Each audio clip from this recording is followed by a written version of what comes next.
Israel फिलिस्तीन के बीच बढ़ते तनाव पर भारत ने तोड़ी चुप्पी। पिछले कई दिनों से इजराइल और फिलिस्तीन के बीच चल रहे तनाव पर भारत ने चुप्पी तोड़ते हुए अपना रुख साफ किया है।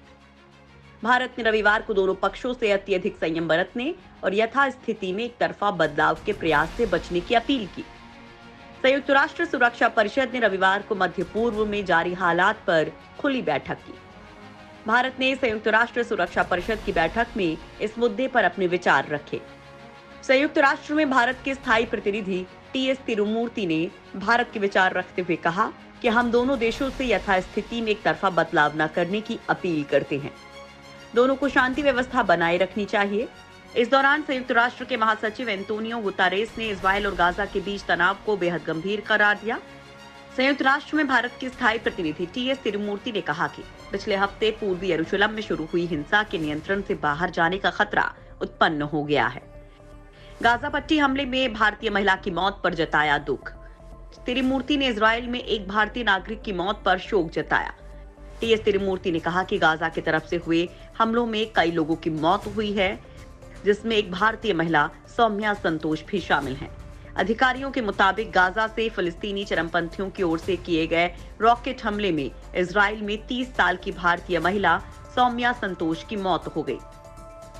टीएस तिरुमूर्ति ने आगे कहा कि हम भारतीय महिला सहित इस हिंसा में जान गंवाने वाले सभी के प्रति संवेदना व्यक्त करते हैं और उम्मीद जताते हैं कि ये खूनी खेल अब बंद होगा।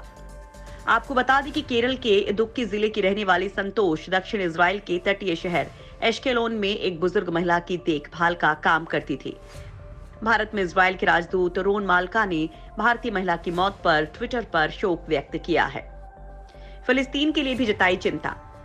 संयुक्त राष्ट्र में भारत के स्थायी प्रतिनिधि टीएस तिरुमूर्ति ने कहा कि पिछले हफ्ते पूर्वी यरूशलेम में शुरू हुई हिंसा के नियंत्रण से बाहर जाने का खतरा उत्पन्न हो गया है।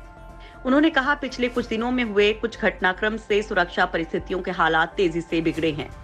तिरुमूर्ति ने फिलिस्तीन की मांगों को जायज मानते हुए कहा कि पूर्वी यरूशलेम समेत फिलिस्तीन के कब्जे वाले क्षेत्र में इजराइल द्वारा 1967 से अन्य बस्तियों की स्थापना की कोई कानूनी वैधता नहीं है और ये अंतर्राष्ट्रीय कानून के तहत घोर उल्लंघन है और दो राष्ट्र के समाधान को हासिल करने एवं स्थायी शांति में बड़ी बाधा है और भारत फिलिस्तीन की मांगों के समर्थन में है और टू नेशन थ्योरी के तहत मामले के हल के लिए वचनबद्ध है।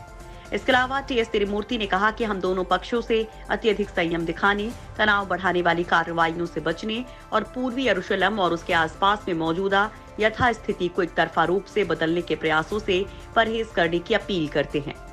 गाजा पट्टी पर किए गए हमले का किया विरोध।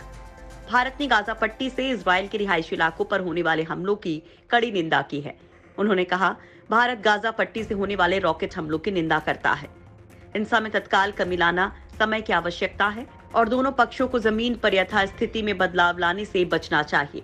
साथ ही फिलिस्तीन पर इजरायली बदले की कार्रवाई में भी बहुत बड़ी संख्या में आम नागरिक मारे गए हैं, जिनमें औरतें और बच्चे भी शामिल हैं, जो बहुत दुखद है। दोनों पक्षों की तरफ से जारी हमलों में अब तक 53 फिलिस्तीनी और 6 इजरायली नागरिक मारे गए हैं।